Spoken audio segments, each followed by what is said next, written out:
And to share the highlights of the 2026 Manila Improv Festival, please welcome MIF 2026 Artistic Director, Carl Echaluse.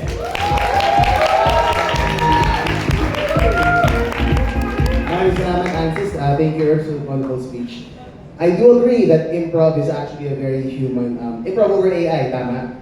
I agree that improv is something it's a very human language. Like, you cannot do manufactured kinds of improv kasi ang puhunan mo sa improv ay yung sarili mo. So yes, agree ako doon. Improv indeed has come a long way since 2012, and it has gone through so many different themes, from follow your feet, find the game, feel the freedom, embrace your roots. Last year we have the theme of Brave the New, nang nakatapos na ang pandemic and everyone else got back into physical performing back in circuit. It was the biggest Manila Improv Festival to date. It was Brave the New, and now we have Rise to the Moment. Manila Improv Festival 2016, Rise to the Moment. What does it mean for us ng team na ito? I know Chris has been going around asking people, what does it mean to you in one word? Para sa akin, it means rebellion.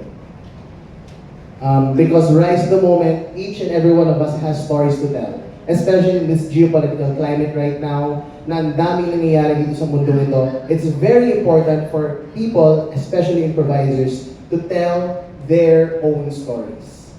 So it is an invitation and a celebration, and also a challenge, not just to improvisers, but to audiences to think critically and to think and enjoy at the same time the art of improv that is happening to us right now.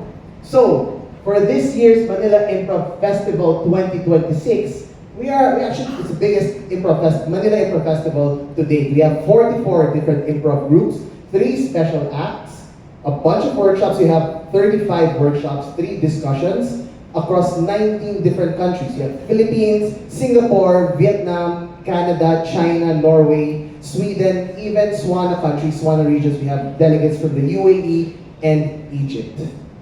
So let's see our schedule for day 1. We have Wednesday. We have Drum Circle PH performing the Plaza Garden, which is downstairs, at 6 to 7 p.m. It's free. At 8 p.m. at the Proscenium Theater, the main theater, we have Spit Manila and Galao de Co Dance Theater, both from the Philippines. For day 2, we have Dulaang UP plus an open public jam, also in the Plaza Garden.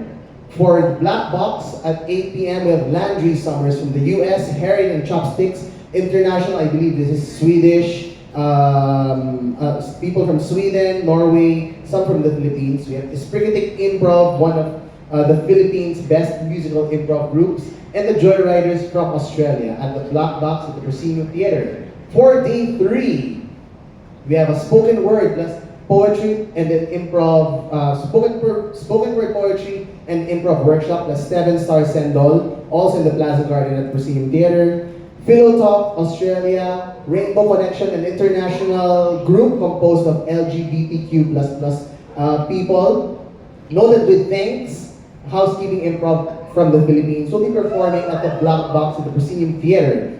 For day 4, day 4 natin. We're starting at 2 p.m. at the Black Box. We have Beijing Improv from China, Improv from Korea, Cupid International Group, Nobody Improv from China. It's good to note pala na because we are adhering to the theme of Rise to the Moment, we are encouraging each and every group to perform at a language that they are comfortable with speaking. So we're not just expecting people to perform in Tagalog or English in a lot of other festivals where they try to, make themselves understood to the community. Here, we want them to perform in a language that they are comfortable speaking, in a language they are comfortable performing at. Tayo yung mag-a-adjust dun sa performance nila. Because, we're rising to the moment, we have to hear the authenticity of the stories that they are telling at the art form that they're trying to portray. 4 p.m. at the Cola Cove at SOFA, we have PBC Improv from Hong Kong, Pandesal from the PH, Hartsmith from Singapore, Fries and Chips from Canada and Great Britain. At the Design Studio, we have KLP from Malaysia, Strangers in Sync from Singapore, Short Queens from Singapore, and all women's performing group from Singapore who are short, kasi short queens nga sila. And New Kid and Party and Friends, also from Singapore. At 6 p.m. at the Plaza Garden, we have NUSC Improv, an all-student improv group from Singapore, and a surprise guest. I wonder who that is. At 8 p.m. at the Black Box, we have Osho, a solo performer from Japan, Formosa Improv Group from Taiwan, Improv Lore from India, and Le Musicab from Singapore. And finally, for day 5, 2 p.m. we have Big Fork Theatre from Australia, Platform, a 2-person improv group from Japan, Shikohin, a solo improviser from Japan, Housemates from the Philippines at the Black Box at 2 p.m. For Kola Ko, we have Buwan ng Wika, Philippines, Moment to Movement International. I believe there are 4 people from different nationalities who perform together using movement in their improv scenes. Improper Conduct from Singapore, Maningap Dexters, also a fully LGBTQ++ community. Hansis is gonna be there, tama? As you can see in this photo, ito po siya. Ayan siya. Council of Ordinary People from India, Tri Albaraka Improv, this is from our Swana region, they're from UAE and Egypt. The Kitchen Gods from Vietnam, and Low Loungers from the Philippines in Design Studio. An international jam is going to happen at the Black Box at 6 to 7 p.m. on March 29. We're mag-jam na lahat mga improvisers and maybe they're going to have a show. And for 8 p.m. we have Meme Pro. Bakit may star yung Meme Pro? New show. Kasi andun ako eh.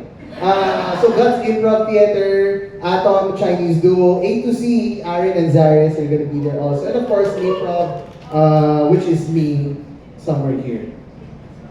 And that's day 5. That's the show roundup for Manila Improv Festival 2026. Let's move on to the next, which are workshop schedules. We have 35 different workshops. What's new in this Manila Improv Festival is we want international delegates to learn improv from Filipinos. If you go to different festivals, it's a chance for them to showcase. Magkakaroon ng improv festival sa Singapore, maraming Western people. Because they believe, baka magandang matuto from Western teachers. For this year's Manila Improv Festival, babalik na rin natin yun. Yung mga pupuntang delegates dito, we want them to learn from Filipinos. Because we've spent so many years, Spit in general has been spending more than 20 years trying to put Filipino improv on the map. And now, sumabog na ang Spit a few years back. Sumabog na ang Spit a few years back. The world knows that there's improv here in the Philippines. And it's not just improv, there's great fucking improv that's happening here in the Philippines. Yeah, when you travel across the world, you say, oh my God, may improv pala dyan sa Pilipinas? Yes, you should watch. And when they see it, their minds are just blown. So we want them to learn from us. That's why we have so many Filipino teachers who are teaching for this year's Manila Improv Festival. Let's see our workshop schedule. For day 1, we have an interactive workshop for the visually impaired, led by Gabe Mercado. BN Improv DJ, led by Zaris Mendior over there. 2 Pro by Pier Paolo Butza. Bite-sized Improv by one and only Charles Alba over there. Chill Pro by Ari Vitolar from Norway.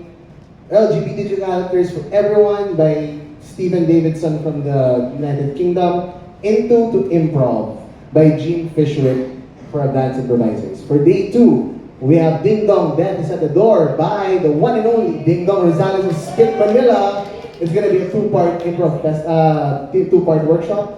Hands, Head, and Heart by Kim Tan from Vietnam. Decolonized Improv by one and only Happy Ferrara. Pinili po natin yan because kailangan po natin i-decolonize ang improv. It's not just a white art form.